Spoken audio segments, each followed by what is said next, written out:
जैसा कि हम लोग का जो है प्रकाश का परावर्तन, रिफ्लेक्शन ऑफ लाइट, जो ये चैप्टर है क्लास 10th में हम लोग का जो है फिनिश हो गया, समाप्त हो गया है। अब हम सब क्या करेंगे कि उसमें अभ्यास करेंगे।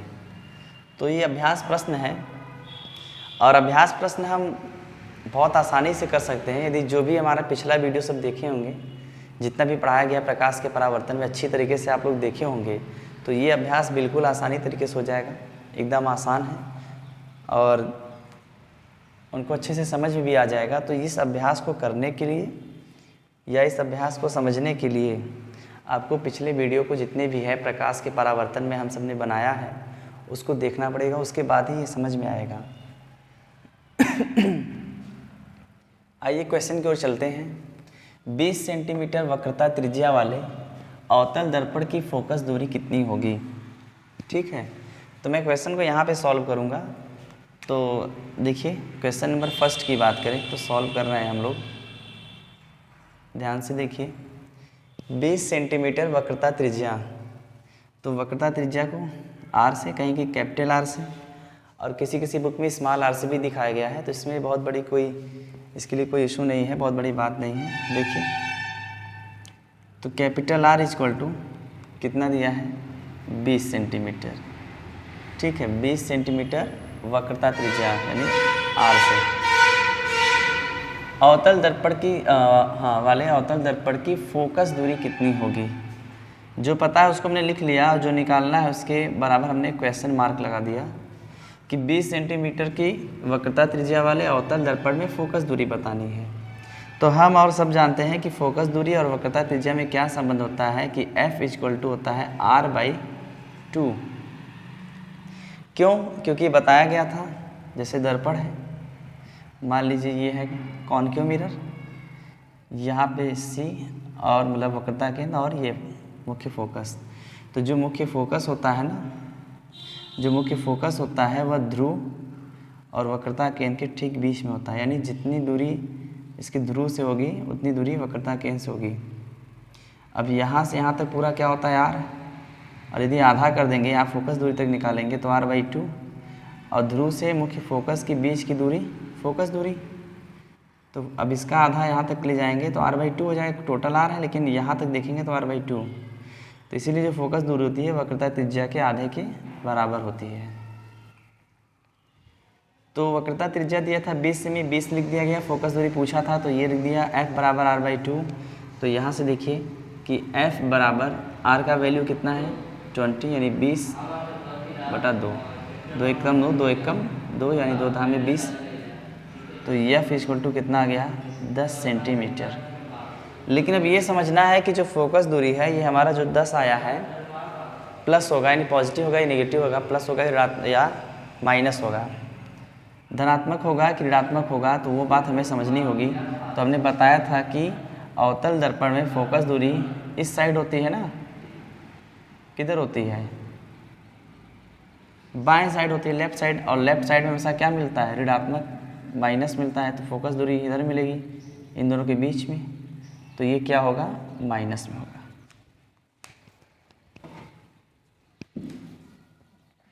तो ये माइनस क्यों लगा तो सभी को पता है, क्योंकि हम जानते हैं, हमने बताया भी था चिन्ह परिपाटी में कि अवतल दर्पण में जो फोकस दूरी होती है वह ऋणात्मक होती है।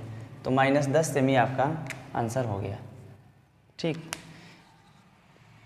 इसी प्रकार अब आगे चलते हैं क्वेश्चन नंबर 2 की ओर, यानी सेकंड। वो क्या पूछ रहा है वो देखते हैं। ये पूछ रहा है कि उस उत्तल दर्पण की वक्रता त्रिज्या क्या होगी जिसकी फोकस दूरी +10 सेमी है। +10 सेमी है यानी आप समझ गए कि यदि माइनस है तो अवतल, फोकस दूरी माइनस है तो अवतल, और प्लस में है तो उत्तल। तो देखिए यहाँ लिखा भी है उत्तल दर्पण। चलिए इसको देखिए सॉल्व करिए। दूसरा क्वेश्चन सॉल्व कर रहे हैं। तो जो दिया है पहले लिख लीजिए, क्या दिया है? फोकस दूरी 10 सेमी है, तो फोकस दूरी को दिखाते हैं स्मॉल f से, और कैपिटल F से जो होता है वो मुख्य फोकस होता है। तो फोकस दूरी को स्मॉल f बराबर कितना दिया है? 10 सेंटीमीटर। ठीक, और हमसे पूछा क्या जा रहा है कि वक्रता त्रिज्या, यानी हमसे वक्रता त्रिज्या पूछा जा रहा है यानी R। तो फार्मूला तो हम एक ही जानते हैं कि F और R में क्या संबंध है, तो F इक्वल टू R/2। ठीक है, यहाँ से हम चाहे तो फार्मूला बना लें, इसके नीचे 2, इसके नीचे कुछ नहीं 1 मान लें, सभी के नीचे 1 होता है।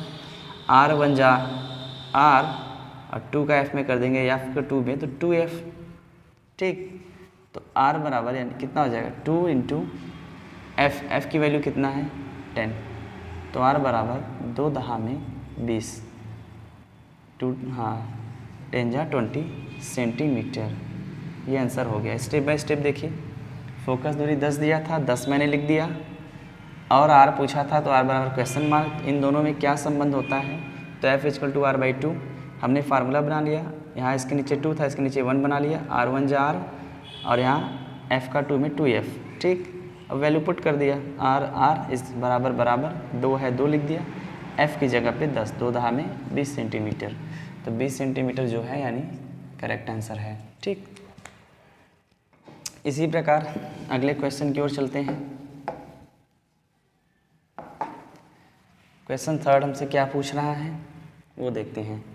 गोली दर्पण की फोकस दूरी और वक्रता त्रिज्या में संबंध होता है। अभी हम लोग जानते हैं कि गोली दर्पण की फोकस दूरी यानी बोले तो F, गोली दर्पण की फोकस दूरी स्मॉल f और वक्रता त्रिज्या यानी कैपिटल R।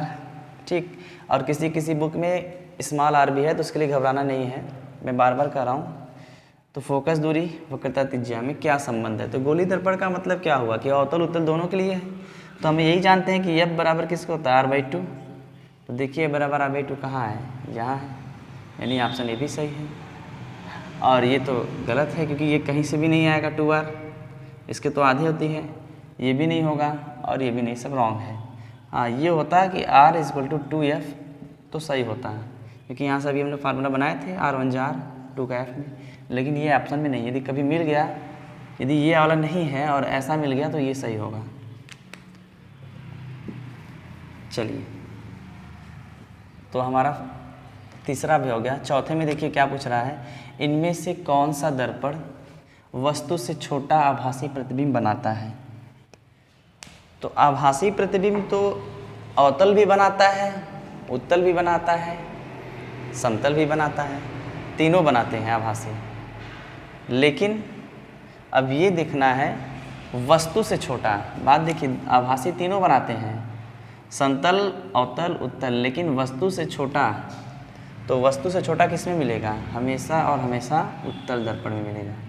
ये एक ऐसा दर्पण है कि जो प्रतिबिंब हमेशा आभासी बनाता है। उत्तल दर्पण में प्रतिबिंब जो भी होता है वस्तु का, ऑब्जेक्ट का जो इमेज बनेगा वो हमेशा वर्चुअल रहेगा, आभासी रहेगा और हमेशा वस्तु से छोटा बनाता है प्रतिबिंब, हमेशा हमेशा वस्तु से छोटा। तो उत्तल देख लीजिए।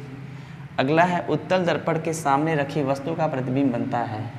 तो वस्तु का प्रतिबिंब कहाँ बनता है, सभी को पता है कि उत्तल दर्पण में प्रतिबिंब कहाँ बनता है। तो उत्तल दर्पण में जो प्रतिबिंब बनता है हमेशा दर्पण के पीछे, डॉट लाइन से आप देखे होंगे हमेशा, क्योंकि हम आभासी कहाँ बनेगा, दर्पण के पीछे ही बनता है, मेन पॉइंट तो यही है। तो अब यही पूछ रहा है कि उत्तल दर्पण, हम और आप सब जानते हैं कि उत्तल दर्पण में प्रतिबिंब हमेशा वस्तु से छोटा व आभासी बनता है। तो आभासी कहाँ बनेगा, दर्पण के पीछे। तो देखिए वस्तु की स्थिति पर ही दर्पण के सामने दुगनी, ये सब लिखा है, दर्पण के सामने वस्तु की स्थिति से आधी दूरी पर या दर्पण के पीछे। तो दर्पण के पीछे सीधा सीधा जानते हैं तो लगा दिए। ठीक है।